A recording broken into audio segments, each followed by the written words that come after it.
I'm going to call to order the Town of Council workshop meeting for November. If we could all please stand for the invocation by Brother Savage. Heavenly Father, we just thank you for the occasion of gathering here this evening, Lord. We just ask you to continue to bless our town, Lord. We thank you for our town, Lord. We just ask that we do those things in accordance with your will and your direction, Lord, and just make us a better community. We can always improve, Lord. And Lord, whatever said or done, let us not fail to praise you and give you glory for it. First, in Jesus' name we pray. Amen. Amen. I pledge allegiance to the flag of the United States of America and to the republic for which it stands, one nation, under God, indivisible, with liberty and justice for all.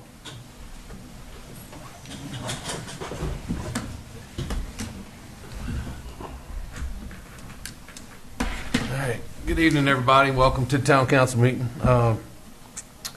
Nobody signed up for public comment, so we're going to move past that. I'll entertain a motion to adopt tonight's agenda. Motion. Motion is second. All those in favor signify by saying aye. Aye. All righty. This is the only one we got, right? Yes.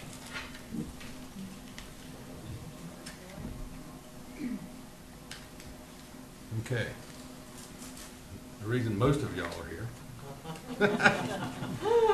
This is a certificate of recognition presented to Mr. George Bowden.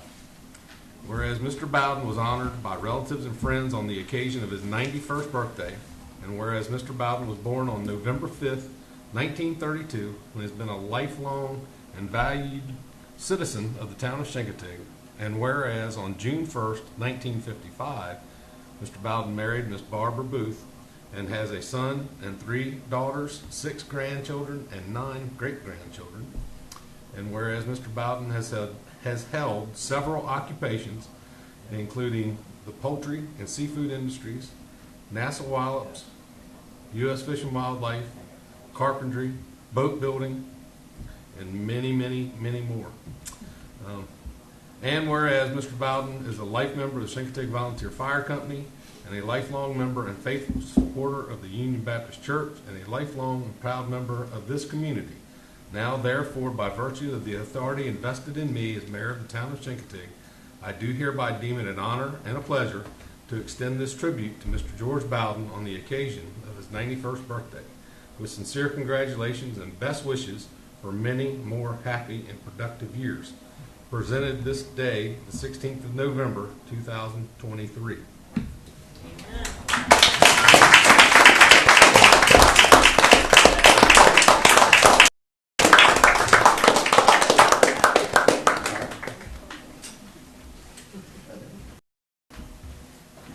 Gotta get her picture taken. Doing, sir? That's great. Hello? Okay, we got you. Hello? There we go. Got it? All right, Mr. George.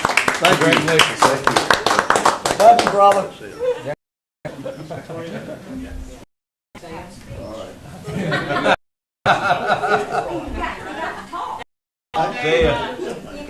Man, a few words. I've got to He's playing a back. Go do it. Now, y'all this.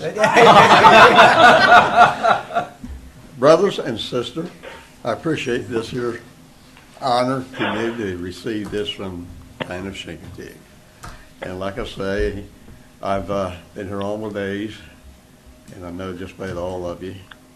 I think you're all a swell bunch of guys. And the good Lord's will, I hope I'm here another. Well, I better not say that. Anyhow, I'll say this here. Thank you all so much for what you've done here. And thank you for this here. And I take it as an honor to receive this from the town of Chincoteague. All right. Okay, that's about it. Thank you. Love you all. See y'all. Mr. George. We're going to look for some diddles now. All right, Daniel? All right, next on the agenda is a report from Miss Julie about the cats.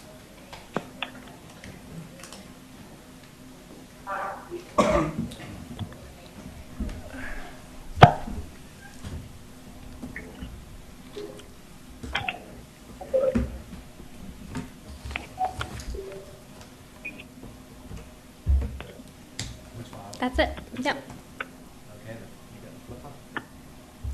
It's not going to work though. Mine's on the second shelf. Oh, yours is? Okay.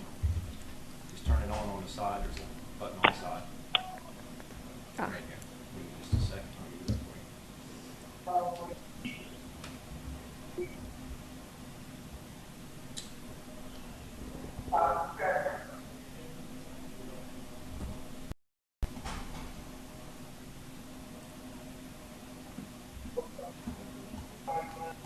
Sorry. Oh,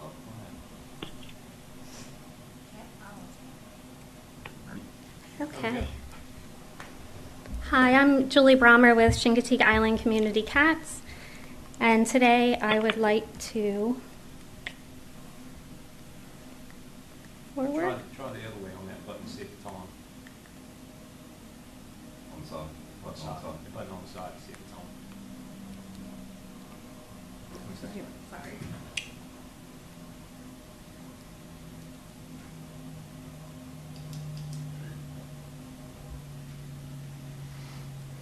Back to the start. Again. Okay, so it's the islands, right? You're good now. Julie, before you get started, Mr. Mayor, we've got a remote participation tonight. Yes, sir. I heard it come in. We have a participation by phone by Councilwoman Bowden. Do I hear a motion to allow her to join us? Second. Motion is second. All those in favor signify by saying aye. Aye. Thank you. All right, Denise. Thank you. Okay. Okay, hi, I'm Julie Brommer with Chincoteague Island Community Cats. And today I would like to go through this agenda with you, some history, numbers, volunteer, donate, and communicate, which is a tagline we've used, and then a summary and conclusion. So in 2017, I attended a national animal conference in New Jersey. I had seen the cat population on the island growing, and I was curious on how I could help. So my objectives at that conference were to find out what nonprofit groups were assisting the Eastern Shore and to learn about community cats. In 2018, I held a public information session at the suggestion of Denise, and from there, CI Community Cats took off. We became a 501c3 nonprofit in 2019, thanks to the time and assistance of David Weber with Goodwin Weber Attorneys at Law. And even as CI Community Cats continued to grow, we stayed true to our mission with community support, establish a sustainable program, providing compassionate solutions for island cats, including TNR, monitoring cat colonies, educating and involving the public. And now, 5.5 years later, I'm excited to share CICC's achievements. So for the numbers, CIC has worked with 97 people who care for cats on the island, and those cats are located at 118 colonies, different locations on the island. The total number of cats we served or helped was 887. Of those, 575 were spayed, neutered, and vaccinated.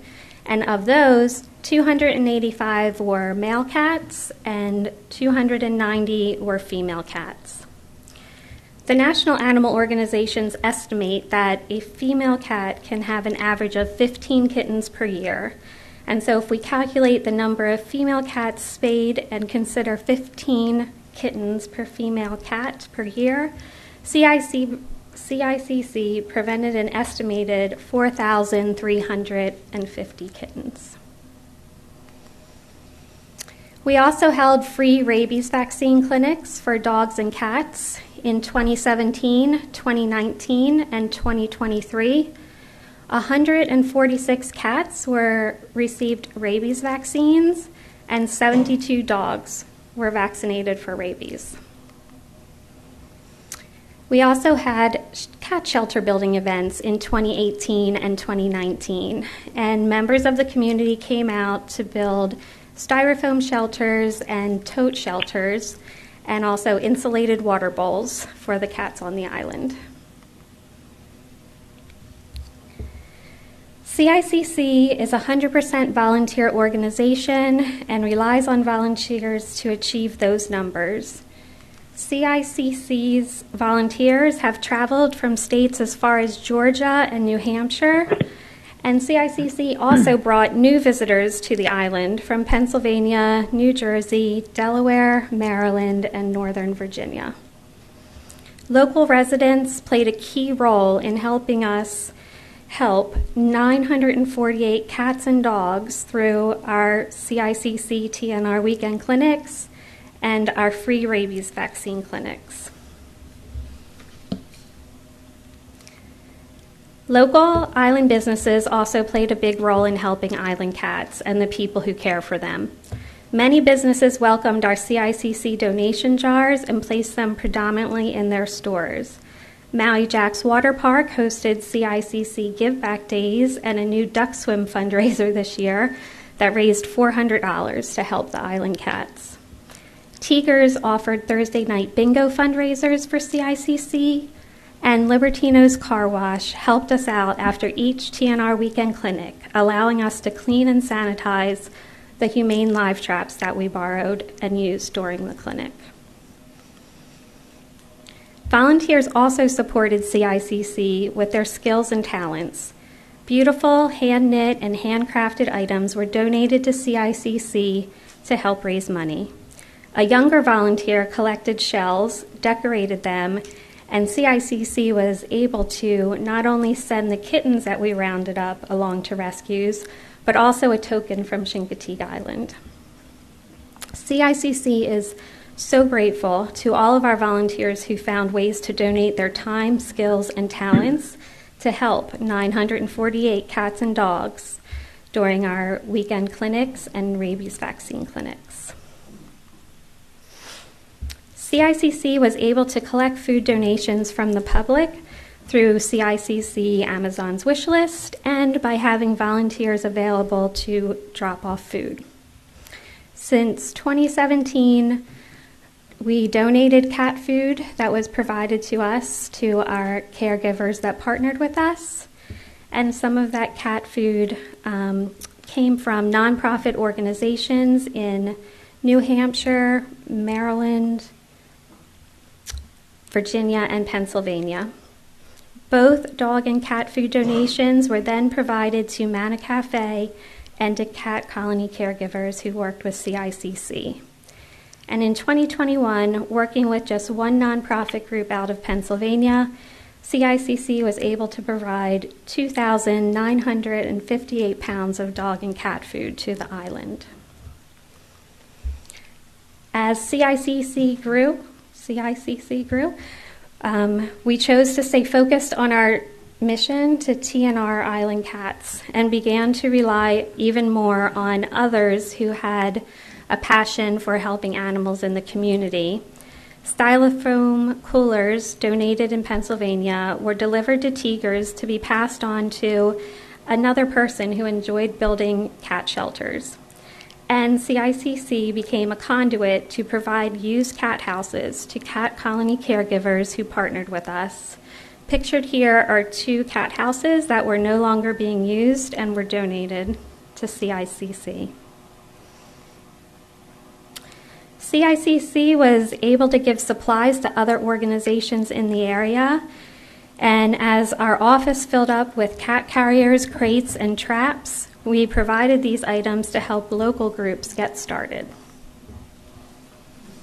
When local groups requested assistance with flea treatment, test kits, and vaccines, CICC stepped in and donated these items.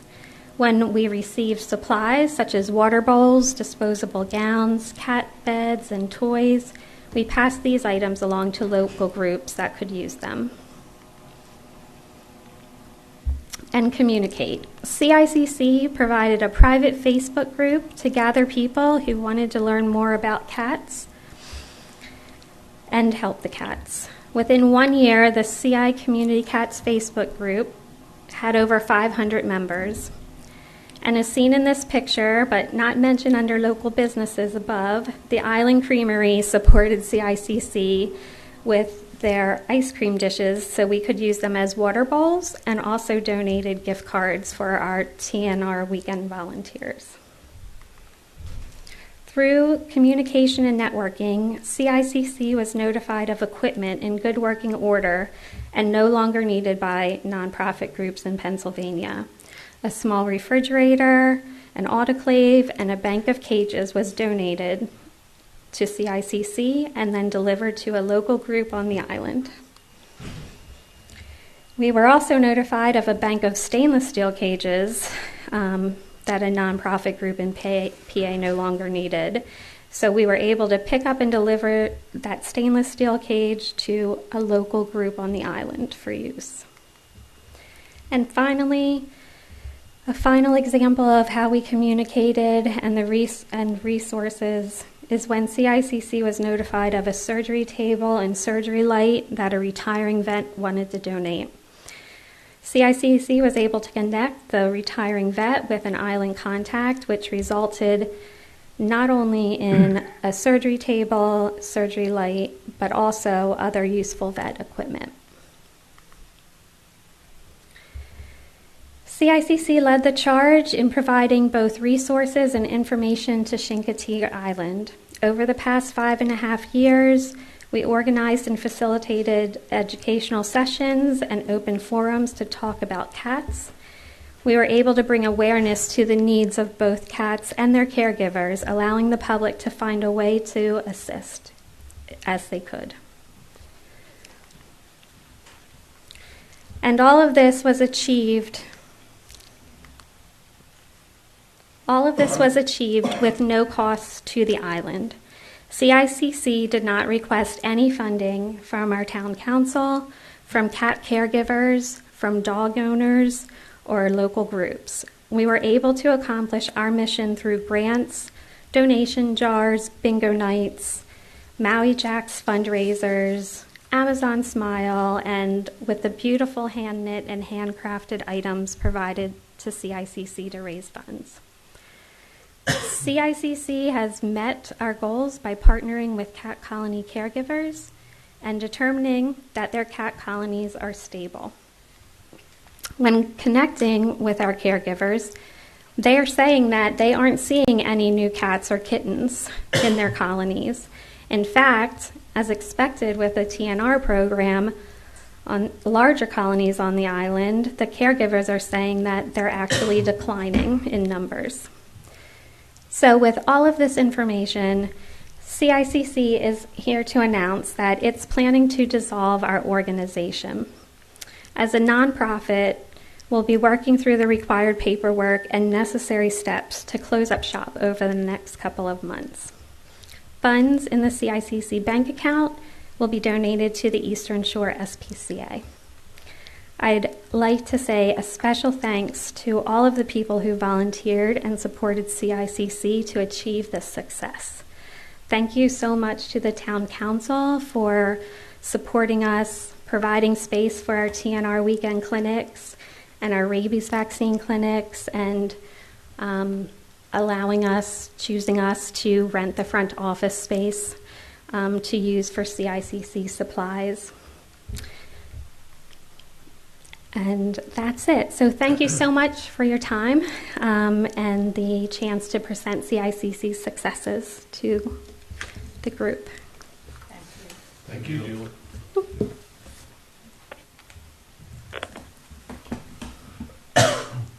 Want me to leave the phone? Just leave it right there if you would, ma'am. Thank you. All right, let's see here.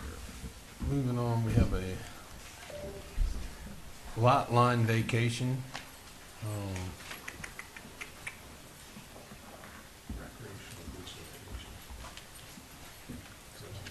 Yeah, but that comes after mine. Which one are we gonna do first, Mike? Because we got, Which one of what? on mine, it's public hearing first for lot line vacation, and beach is after that. On Chris's is beach first. I apologize. You're good. Give me just 1 second. I don't know if I've got the updated one or the old one. Give me just a second. I'll put the correction on the board.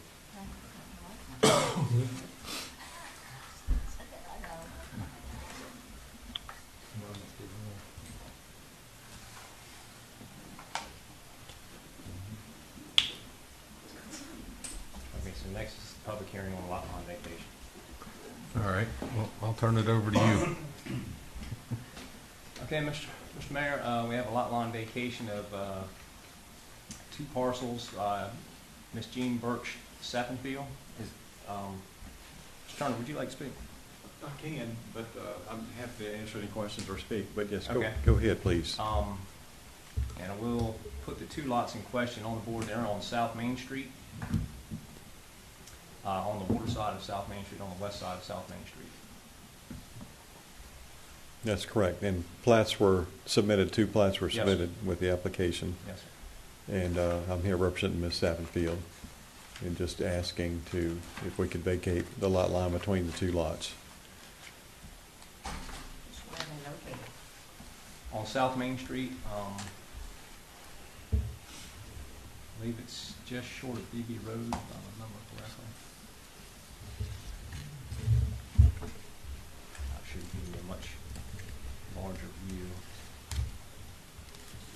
Andrews Lane.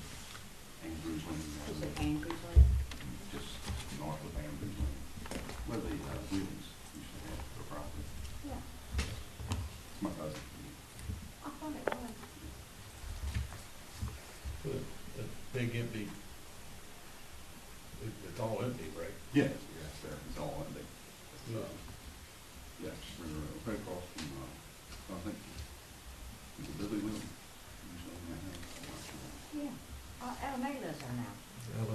Adam A. owns property across Adam. from his neighbor, I believe, yeah. Okay. Yes, if you look at it on the map. There you go. Put the roads in for you.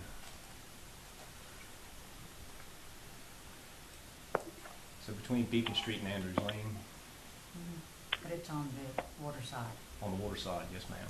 Do say like that, Mike, you had satellite. Yep. There you go. There you go. Uh-huh.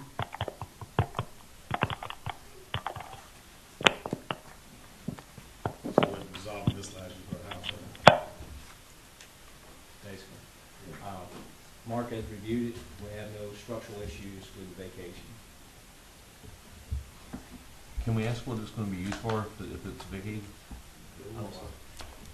I'm not really sure, they didn't tell me what the purpose of it was. I'm not so sure, it's not a non-conforming lot anyway, according to Mark, but at any rate. But I'm not sure what the purpose would be.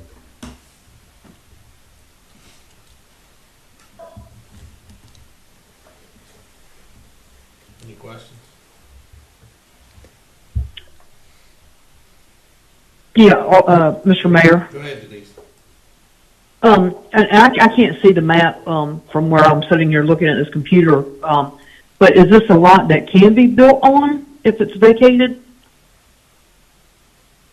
I would have to, I'm having a hard time hearing. Yes, Okay. you should be able to build on the combined lot once it's vacated. Okay. Thank you. Give me just a second.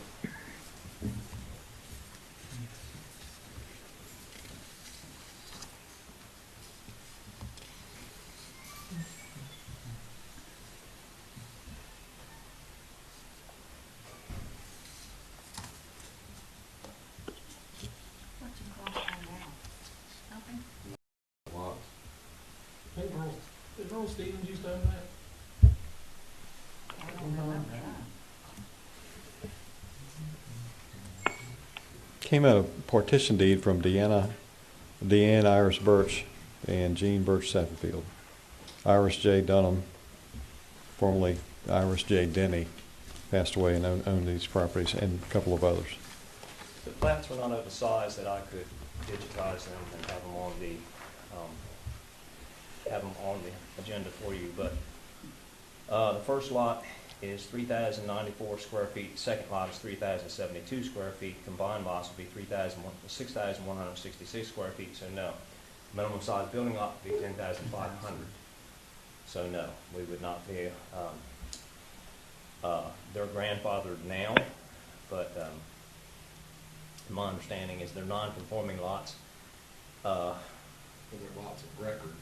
They are lots of record. So they would have a leg to stand on it. Yes. They went to BZA. yes, they would be. Since they're lots of record, they would be able to build on them. Right. What does that mean, lots of record? They were platted They were before the platted. zoning changed. So grandfathered, Yes, The grandfathered. town was that far south. Even after we divide it, Yes.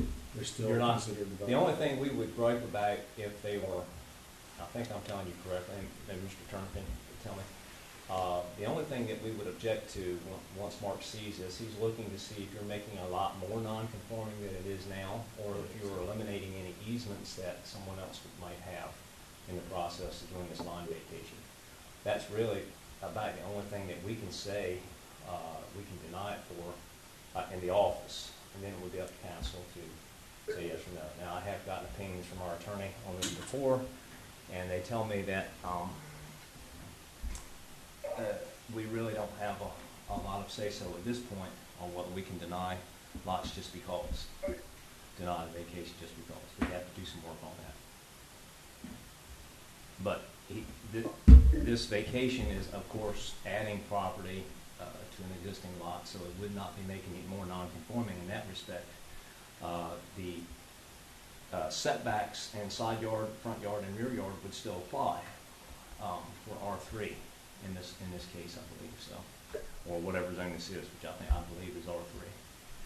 But we are not making it more non-conforming, and it was platted prior to zoning, so it would be grandfathered in that respect. But it is a non-conforming lot.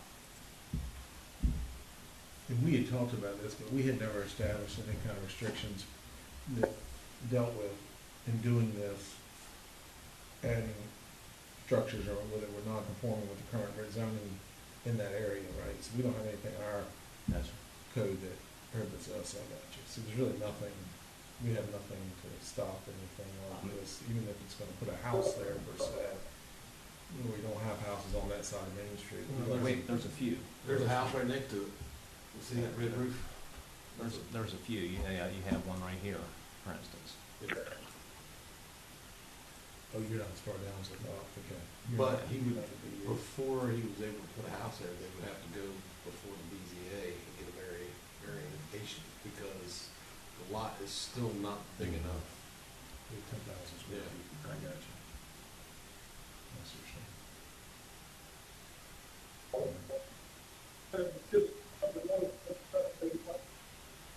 But they do have a leg to stand on when they go before BZA because it was a platted lot before all that stuff. Yep. That's how Junior got those houses down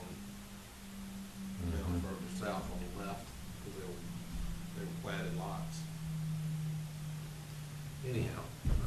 Any more questions? Sure. I'll entertain a motion. Mr. Mayor, I'll make a motion, we approve the vacation of lot lines between 30A2-A-22 and 30A2-A-18 as presented. Do I hear a second? Second. Motion and a second. All those in favor signify by saying aye. Aye. Thank you, guys. Aye. Okay, thank you all. Thanks, sir. Appreciate it. I think there's a draft ordinance in the file. There is. Yeah, okay, Yes, sir. thank you again. All right, next on the agenda is a presentation given to us by the Refuge Supervisor, John Casbaum, If my PowerPoint works. Project Manager.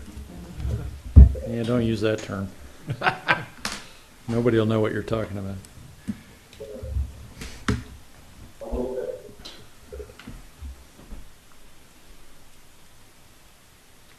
this one, John? Yep, should be the only thing there.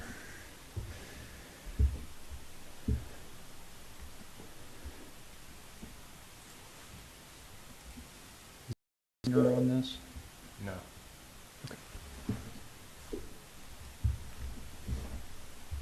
All right. Okay, well, good evening. I'm John Casbaum. I'm the refuge manager for Chincoteague National Wildlife Refuge with the U.S. Fish and Wildlife Service. So Mayor Leonard and Mr. Tolbert asked me to come before the council and give you an update on the beach relocation project that's been going on now for many years. So I'm going to just start with a little bit of background. I think you probably know the issues, but I'm going to go through that a little bit. Talk about the planning process that got us to where we are today. Then a little bit on the design for the new facilities that we're planning, funding, and some challenges that we have with funding, and then a little bit on next steps of where we're headed.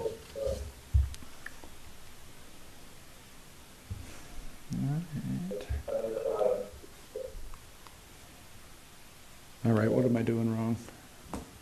Try to switch the other way on the side.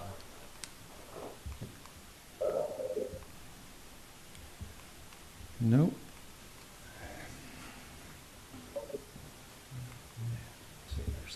It's on.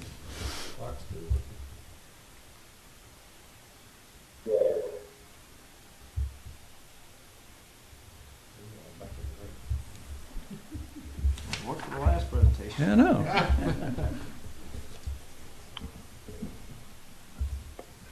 Technology is a great thing. Just give me the high sign, John, and I'll advance it for you. Okay. Yep. So you can go ahead.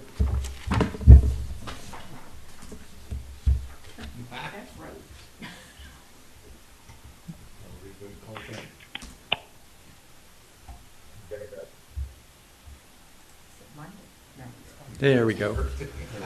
So as I'm sure everyone is aware, the Fish and Wildlife Service and the National Park Service each play a role in managing the recreational beach on the refuge. And both agencies recognize the importance of the beach to the town and the community economically and as a destination for thousands of people every year. Go to the next. But unfortunately, over the last several decades, the beaches, I think we skipped a slide. The recreational beach area is becoming increasingly vulnerable to erosion and storm damage. There you go.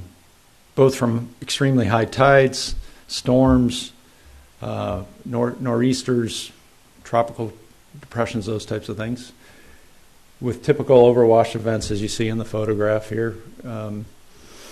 Next slide.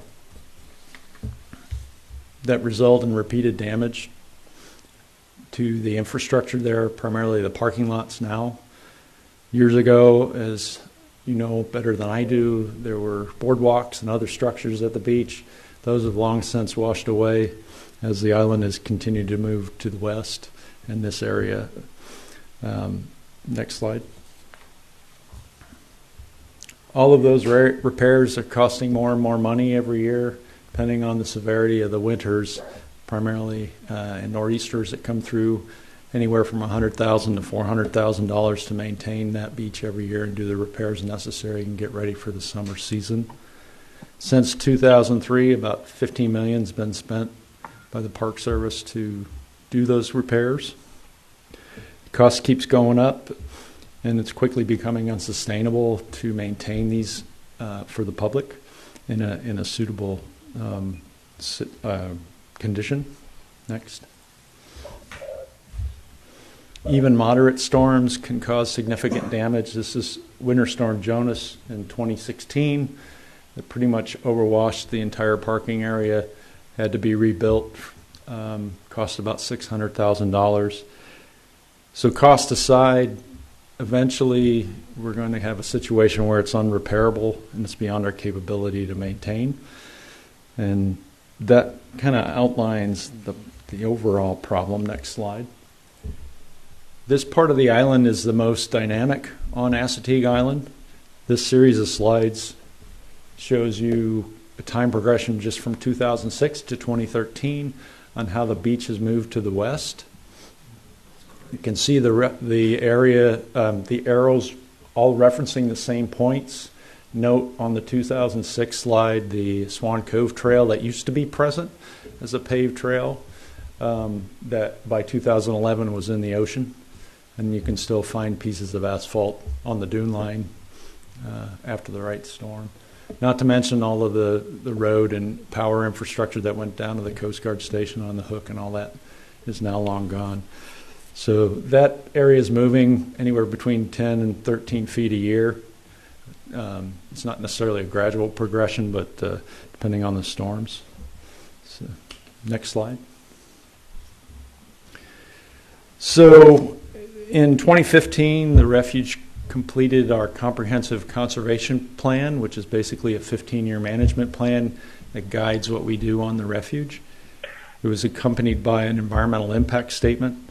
One of the big decisions or issues in this document was the whole issue of what to do with the beach moving forward. The decision at that time was to move the beach to a more stable and resilient part of the island that could better support the public over the long term. In 2018, there was a follow-up environmental assessment done jointly with the Park Service and the Fish and Wildlife Service to further refine the project. Where would it be? What did it look like? And all through that process, the goals were to ensure the conservation of wildlife, which is the Fish and Wildlife Service mission on the refuge, significantly reduce maintenance costs annually and over the long term, and also to protect the local economy and the tourist value that was available there. Next. So the location that was chosen is about 1.5 miles to the north. You see on the top of the slide the current beach location at the end of Beach Road. The new beach in the purple highlighted area basically centered on D-Dike, if you're familiar with the area. It would stay 1 mile long to replicate what was at the existing beach and also replicate the existing parking capacity and at that time it was about 961 spaces. Next. So after completion of the CCP, the Fish and Wildlife Service worked with the Federal Highways Administration to develop a design for the new beach in that new location. And in 2019, that design was completed. That's what you see on the screen. I'll talk a little bit about that in a minute.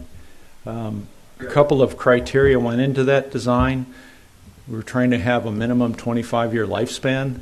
This part of the island, while much more stable than the southern part, still does move. It is a barrier island. It is dynamic.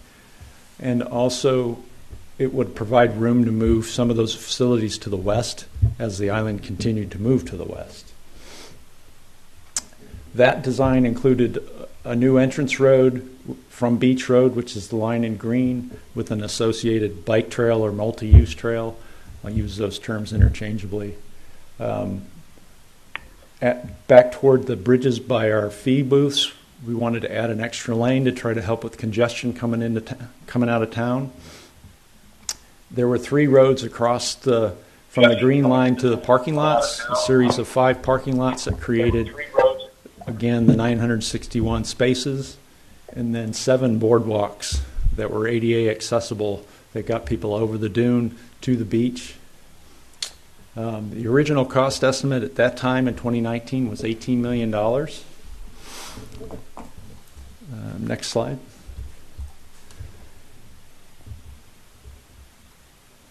So since CCP, we've also been looking for money to do construction. And the Fish and Wildlife Service has applied for numerous grant opportunities with the Department of Transportation to try to get this funded. We've been the applicant on occasion. The town's been an applicant. The Accomack County's been the applicant, depending on the grant requirements in the grant proposal. The Park Service recently has been trying to find infrastructure funds from the bipartisan infrastructure law or the Inflation Reduction Act, but hasn't been successful in doing that. Then again here, October of last year, we applied for a Federal Highways Administration nationally significant federal land and tribal program, project program grant. We used the 2019 cost estimates we had at that time, inflated 4% a year to 2023 for inflation. And I'll talk a little bit more of this on the next slide, but don't go yet. But we realized that it was too much money to ask for in one shot, so we broke it up into a phase 1 and a phase 2.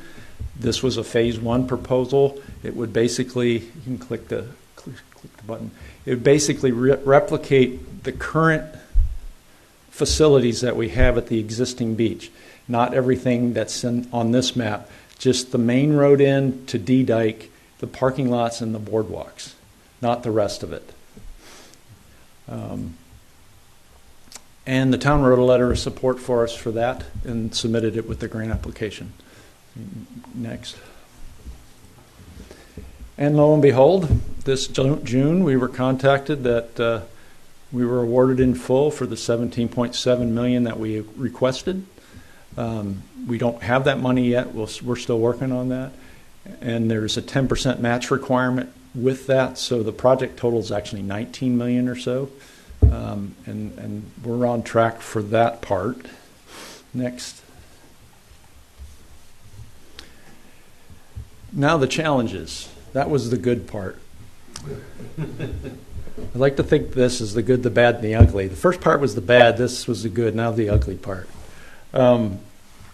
So, unfortunately, despite the grant award, next you can click. We still are having a shortfall of funds. So I'm going to run through that. In 2019, remember, Federal Highways said this was an $18 million project to build their design. You can click one more time. In 22, at the time of the grant application, we revised the estimates by inflating 4% per year, but also adding contingency costs and contract management costs that were not included in the original estimates, plus costs for wetland mitigation that was going to be required in this project. That got that total up to $34 million. Considering that the grant proposal opportunity only had $65 million nationally, we didn't think we could ask for half of that money. And so that's why we broke it into that phase 1. We asked for a $19 million project, the 17.7. Next. But then there was COVID. And we knew that our estimates were probably low.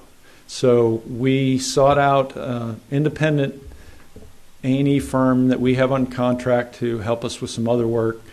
They took the Federal Highways design and data, and they did a recost estimate of the whole project. Their estimate now in 2023 dollars, this is actually inflated to 25, even a little bit more because that's the timeline for construction, is $45 million for the whole project, $34 million just for what we asked for in the grant proposal. So we have 19, and according to our estimates, we need 34. Okay, next. So now the question becomes, what can we build for the money we have? First, I need to say that the numbers I gave you are estimates. They're engineering estimates. We don't really know what it's going to cost until we get a solicitation out and get bids back. You know, doing business as a government agency is probably the most expensive there is for federal. So we never get bids back less than our estimates. So that's not good. But I do trust that the A&E firm did a good job on the cost estimate. So we'll see. And COVID's just thrown all that up in the air with the high rates of inflation, and maybe things will come down. So who knows? But in order to get to what we can build, we started another discussion with the Park Service and with Mayor Leonard and Mr. Tolbert about, okay, we have this much money, what should we build? What should we do first? We need to come to a plan on what we can do with what we have, and then how do we finish off the project. So I think we all agreed that the three things that are most important is a way in, a road in, the bike trail, sufficient parking, which the goal is still that 961, and then an access to the beach to get from the parking lot to the beach. Click next. So the revised phase one, which we're thinking we can actually build at the moment, is the entrance road, the bike trail, and start on the parking lots. And you can define that however you like, but only a portion of the money's left. Anyway, so yes, so to start on the parking lots. And then to do the wetland mitigation for the entire footprint of the project, so that's taken care of in the permitting process. And hopefully that's buying credits. You may notice that the parking layout on this map is a little different than what I had up before. That's because that southern parking lot to the left that's not showing here is primarily in a wetland.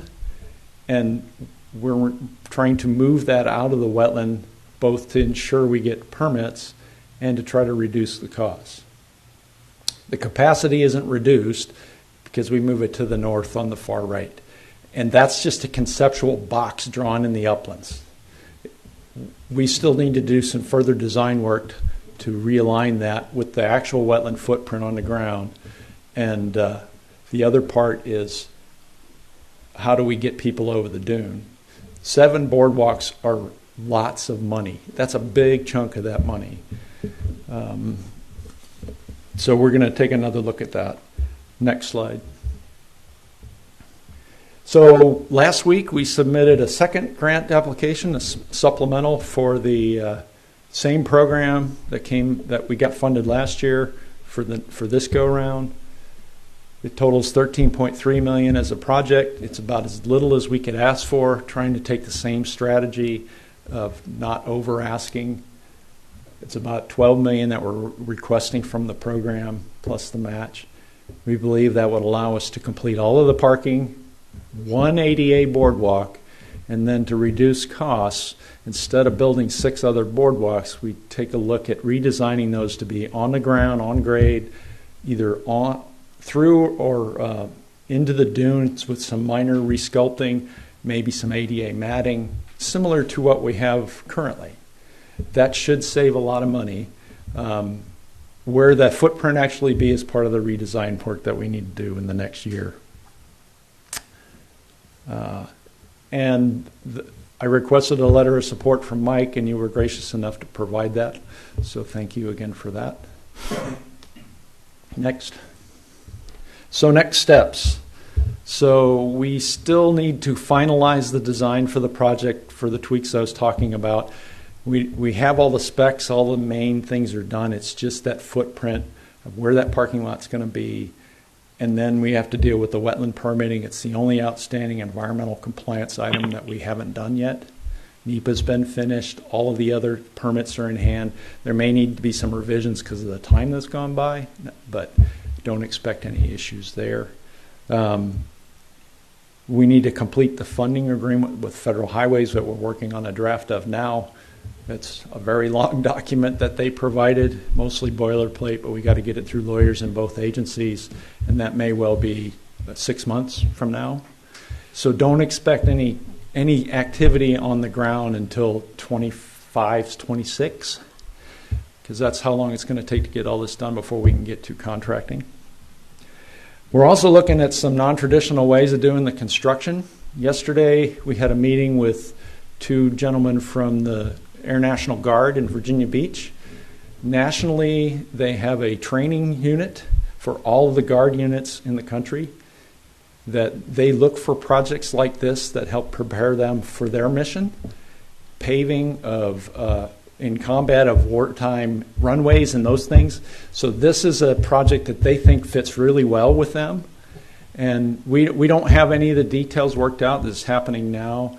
But if we got them to do this project, they would bring a project manager in. We would not have to pay for any labor, and most of the equipment would be provided by them. We'd be mostly buying materials and then contracting the things that they don't do, like striping the road and putting in signs.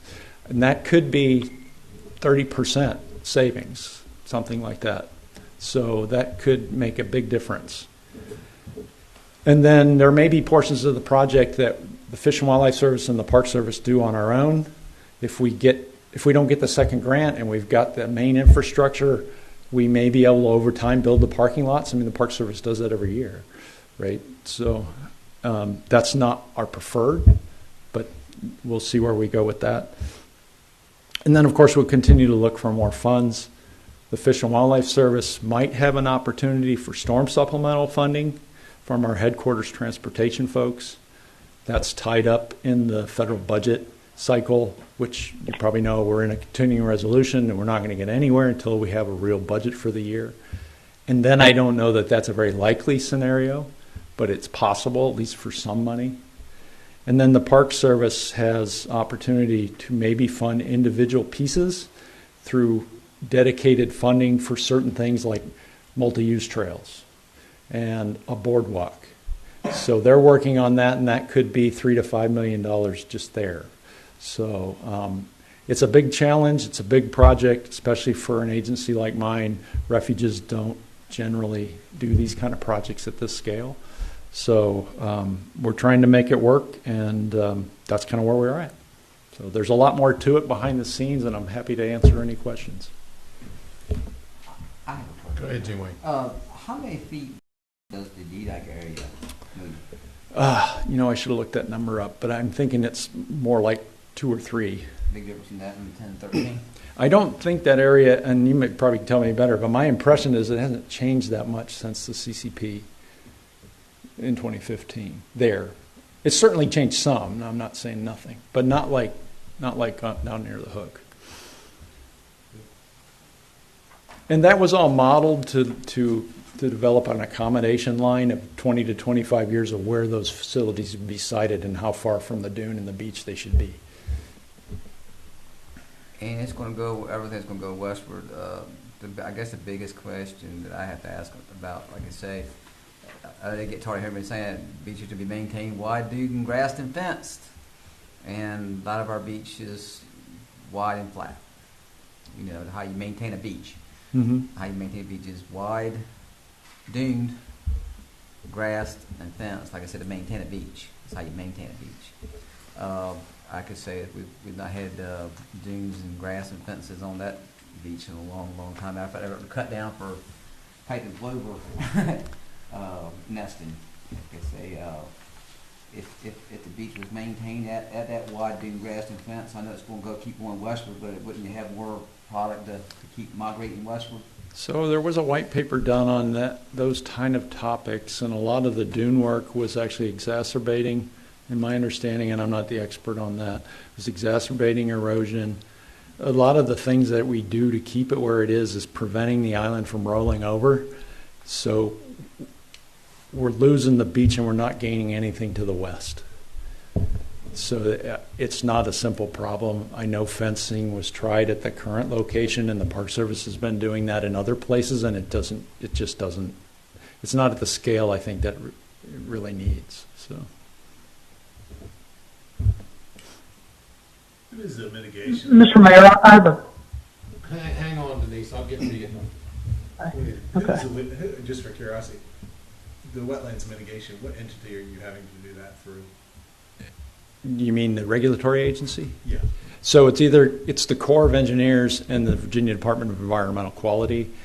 And I could have given you a good answer to that about 6 months ago, but the Supreme Court just came down with a ruling on some of these, and it's going to affect us, and I'm really not sure at the moment. I know for sure it will be Virginia because their laws don't change. Whether the Corps is going to claim jurisdiction over all of this is not sure yet.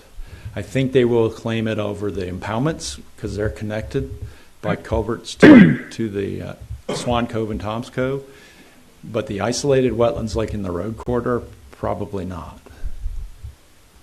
But the majority of the acreage is in the impoundments. Thank you. Denise? Yes. It's been no secret, even before I got on council, that I was not a fan of this project never have been, never will be, and it's no disrespect to you. I just worry one thing you have said in this presentation was right towards the end, when if you don't get all the funding that you need, and you may have to build these parking lots in phases, that scares me, because then we're not going to have the parking for the people. You know, one thing that I feel like as a town that, you know, we need to guarantee these visitors that they're going to have the same beach experience that they came here for. And if you don't get this funding for another, say, even 5 or 6 years, is there a guarantee that the current parking area is going to be maintained until it is moved up north? I can't make guarantees about anything that I don't control. So I think the answer to that is no. I think some of this is based on luck and the storms and what happens and how much damage is there. The intention on my part would not be to open a new location until we could fully open it, and that means we keep the old one there. But you know, I don't know what happens if a major storm hits. When was the last time there was a hurricane actually here?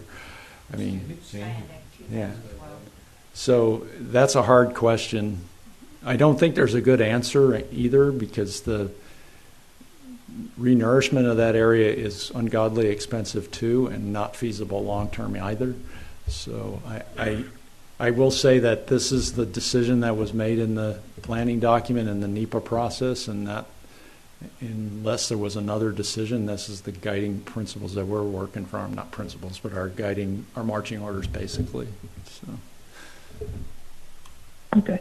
So just a comment to make to my fellow council members. You know, keep in mind through this presentation the comment that the gentleman made, and I made too, that if this ends up going in phases, which it probably will be, there is really no guarantee either that we're going to have 961 spaces up and going. It could come in 300, 400, 500 until we get up to that, and that is a little scary. And I just wanted that noted.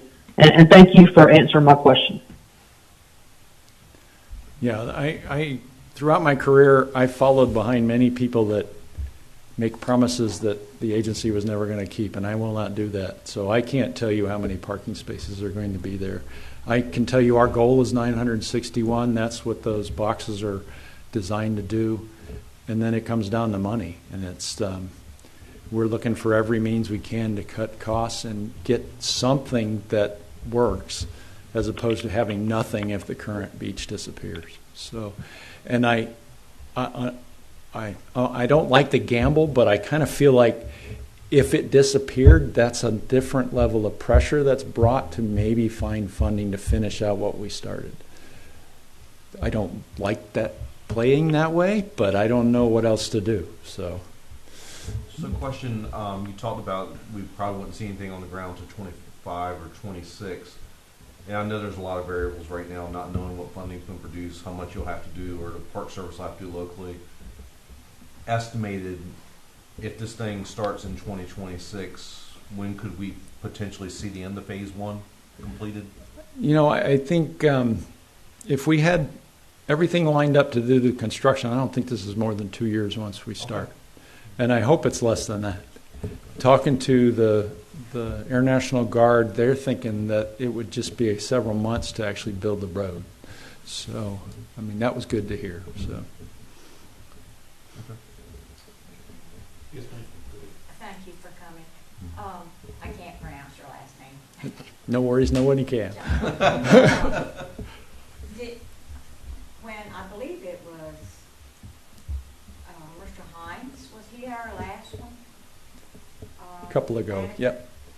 And we went on a tour with him with a tractor and a trailer, and we went up that way. And when the tide was up, the water was up to the trailer before we could get over the dune. So, in order for people to have a beach to use, where's the beach going to be without knocking down the dunes?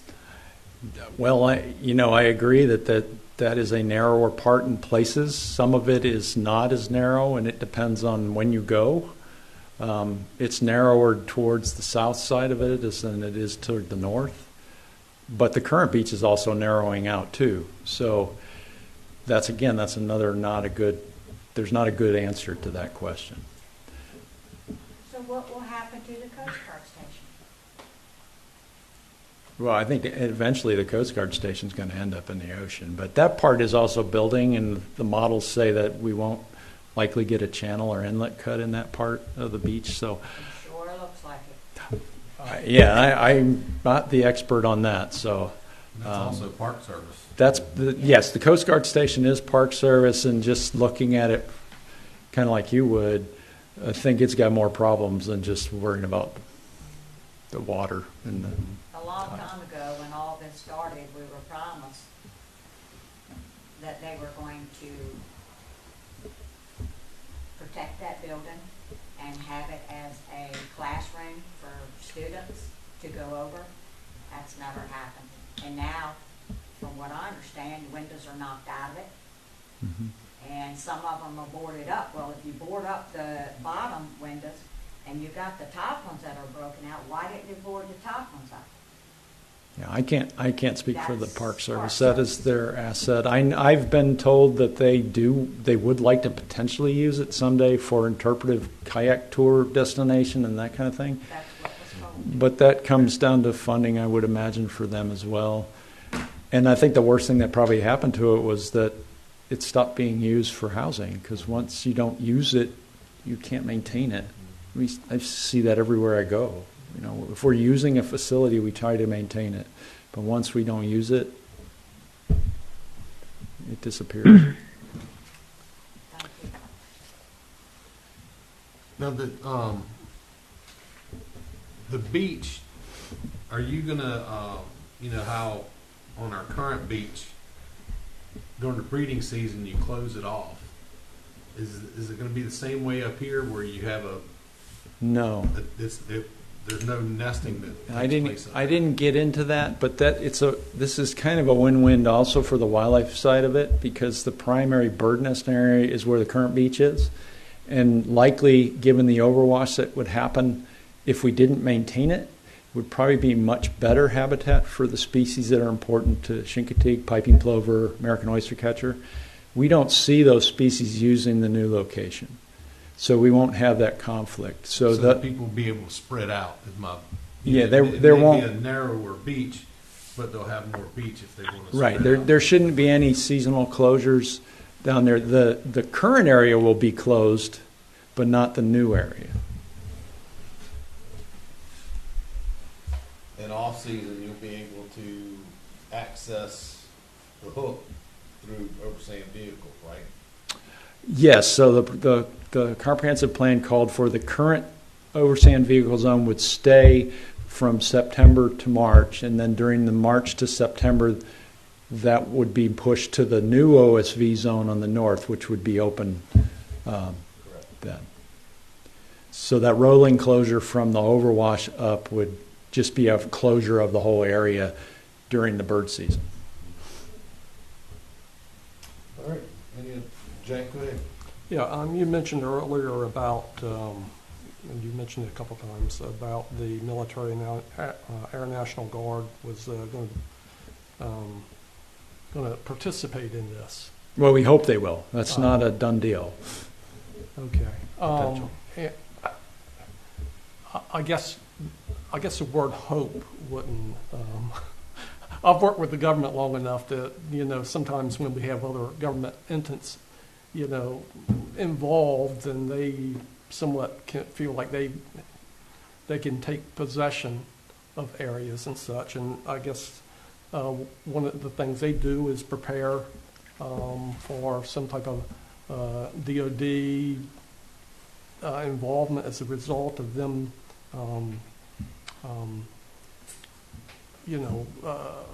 building the road and helping out with the road and whatever else. So, do you see anything that could hamper our visitors from actually visiting this, going to the beach Not at any from time? associated with that. I mean, this is a new area. The construction won't be associated with the existing beach.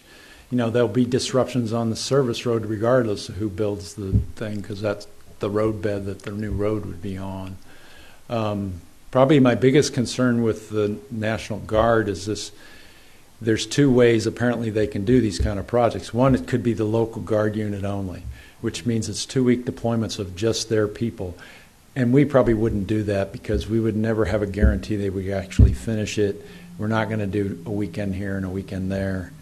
But nationally, they don't get many of these projects, so if it's the right project, they will have a decision from their national office to bring guardsmen from nationally from all the units, and they will make a commitment with their own money to come in and do the parts that they value as training for their people. I mean, they don't want to build boardwalks. They're not going to do that. But the road, building the road, working the equipment, paving it, that's all directly applicable to their mission. And that's why they're interested in doing it. But they won't have any ownership of what they build.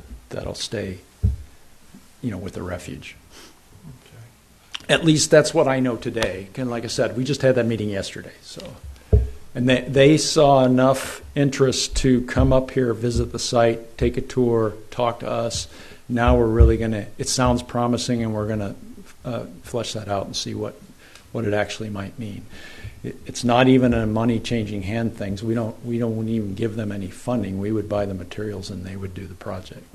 So.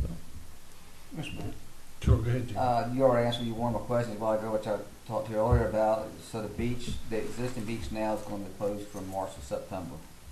When the new one is built. Right, when the new one's built. Yeah, I get that. How about from D-Dike to Maryland, Virginia line? Are they going to just allow the whole thing to be used as a recreation? No, that'll stay. That's the Wild Beach like it is now. So you're staying. Are you already going to actually? But you can walk that. I mean, it's walk not. It. You just got to continue to keep walking. Yeah. You can't put your towel out. But the new area that on the map will be the area of the Fish and Wildlife Service assigns to the Park Service for the recreational beach, and that will be where the lifeguards are and any of the facilities. They're not going to hamper you from walking to the Maryland, Virginia line or anything. No, and you can do that now.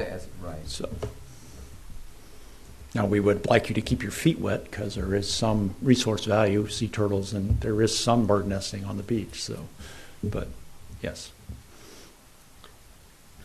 Go ahead, Jim. On the funding issue again, you said that you were going to apply basically for the same grant again the next time that goes around. Is that? We already did. We submitted the already proposal last week. Okay. For this phase 2.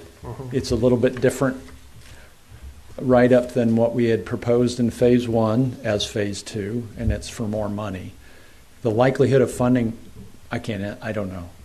So I think it comes down to me personally, just my opinion is, does Federal Highways want to see the projects that they've already funded be successful? They know that we don't have enough money to do it, and it's not a surprise that they're seeing these cost overruns on everything because of COVID and inflation after that. So we'll just have to see. Well, yeah, I guess that's a concern as well. You've already got money for half the project. It's a project that just is waiting for additional funding to complete it. And again, working for the government, I see sometimes as a challenge. Like, you spend this money first, and then you come back to us at a later date rather than before you. They are aware that we were going to submit the proposal. They encouraged us to do so. They didn't make any commitments or give any indication if it would be funded or not. They have funded projects like this a second time in the past, but not often. So it's hard to say. There is a deadline on the funds that we have to get them obligated by the end of our fiscal year in 25, which is in September of 25. We don't have to have them. The contractor doesn't have to bill us for that for another 5 years after, but that's a reasonable. I think we can make that timeline as long as we can get the permitting issue satisfied. So. Thank you. Any further questions? Thank you, Mr. Casbon. Thank you. Thank you. Thank you. All right, moving on, we've got some Harbor Committee recommendations. We had a meeting last month and talked about, and you'll see it in your packet, the changes. One was to section 70-100 for storage. That's written up in red. That allows the harbor master to make some changes to the storage and how it's deemed down at the harbor. The next thing for y'all's consideration is to put a limit on how the transient vessels are used downtown. Most of you know there's been a sailboat down there for a long time. He was supposed to be in and out, and now he's had a series of unfortunate events, and he's almost become a permanent fixture. But changing this will allow, for us to tighten up on that use of the transient verbiage. Are there any questions about that? Yeah, Mr. Mayor, like I said, I know it says 14 days continuous. What would prevent, the boat to go out and just anchor and put your weight light out and spend the night out there and come back for another 14 days, I guess, is, Well, Mr. Mayor. Go ahead, Mike. Once we give you, once we accept your money to get a slip as a transient slip, if someone would want to do that and we don't have the capacity, or for whatever reason you're not desirable to be there anymore, we don't have to let you come back. We can just simply say no. But once we allow you to be there and we give you that 14 days, we'd like to see the slip turned over. Now, if there's nothing that says that harbor master can't say, if you want to go out and come back and you stay another 14 days, if they've been good customers, good neighbors, that sort of thing. Nothing that prevents that, but this would give the harbor master something to some teeth in it, so that he could get rid of someone that was undesirable, let's say. Right, because this was for I think this was for the lease. Go ahead. Go ahead. Our intention here was that the harbor master had the ability to limit the lease to 14 days. It doesn't prevent him from issuing another lease for another 14 days consecutively. We wanted to kind of let the harbor master have a little bit of freedom in doing that, assessing the situation. because actually that's cheap rent. I can even, or even rent a slip and go down there, and like I say, you got a bathroom, you got everything else. You can move in if you don't have something. You know what I mean? Right. And that's a cheap way to live. Just go on and print you a slip and leave on your sailboat or your houseboat or. All right, any further discussion? I'll entertain a motion to accept the proposed changes. I'll make a motion to accept as presented. Second. Motion is Second. All those in favor signify by saying aye. Aye. Aye. All right, mayor and council comments. Ms. Ellen? We do have one more item, Mr. Mayor, I'm sorry, this was a late Sorry. addition to the agenda. If I can explain it. Yeah, go ahead. At the last meeting, at the regular meeting in November, you passed an ordinance conveying wastewater treatment plant to Oh, shit. Sunset Bay, or I'm sorry, to HRSD. There was a clerical error in the ordinance itself that our attorneys found, and they would like us to keep it clean by passing a correction to that ordinance, which is listed here.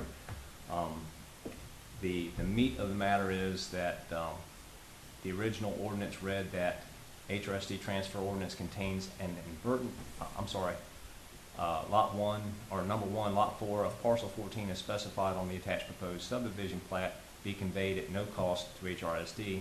It should have stated that the wastewater treatment plant system be conveyed at no cost to HRSD. They don't think there's really a problem, but they want to be very careful and keep it clean, so they'd like us to pass a correction to the original ordinance that you passed at the last meeting. Discussion? I'll entertain a motion to approve. Make a motion to approve as town manager presented. Second. Motion is second. All those in favor signify by saying aye. Aye. Aye. All right, Ms. Ellen. Oh, nothing, thanks. Denise? Yeah, I just want to say, again, about the beach relocation. I was on that beach relocation committee, back when it was formed 15, 16, 17 years ago, whichever it was. And of course they got the public involved and a lot of entities involved in all of this. And back then a lot of things were promised, and apparently tonight, we can definitely see that those things are not going to happen. The beach will more than likely not be maintained until the new one is built, and you can see basically the writing on the wall. We're not going to get 961 spaces, and I just think that the beach situation is going to go downhill when there's a high tide, and he even said that when there's a high tide, you're going to have to pick and choose which times you go to the beach. I just think this is a disaster waiting to happen for the economy of Chincoteague. And I know they always say you can't fight City Hall, but this is I just think this is a bad plan. And I would like for and Mike refresh my memory. Chris Himes, was that his name? Yes, ma'am. That came in. All right, yeah. When he came in and gave us that plan and what he had come up with, I would love to know if the U.S. Fish and Wildlife has even taken a look at that and the planners with that. As all of you know, I've just never been a fan of this because I just think it's going to be a disaster for the economy of Chincoteague. Other than that's all I have to say. I appreciate him coming here and explaining to us and showing us the slides and everything. I just wish there was some magic quote, some magic plan or something that could get me on board with this, but it's just not happening. Thank you. Thank you. Vice Mayor Butt? I don't have anything. Brother Billy? Just wish everybody a happy Thanksgiving and have a safe holiday. Anyway? When you get old, it's hard to get a smile on your face, but when I come by this past week, when I seen Public Works putting up nativity scene, and Brother AJ was there too, and he had to come just, I don't know if he done any helping or not, but he did come look at it, and it's like I said, very few things when you get older put a smile on your face, but it was just, you know, thank the dear Lord They've been working hard putting up Christmas decorations. yeah, but like I said, I specifically enjoyed seeing that out there. Okay. The only thing I have is it's good to see Brother George Bowden here. He's a Chincoteaguer inside out, there's no doubt, and it was good to see him get that. Chincoteaguer inside out. That's the same thing I said. That's all I have. All right. Thank you. Nothing from me this evening.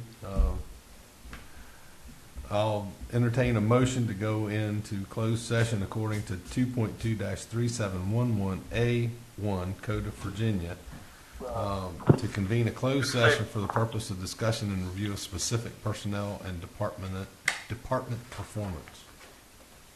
Motion. Second. Motion second. All those in favor signify by saying aye. Aye. All right. Thank y'all. Good evening.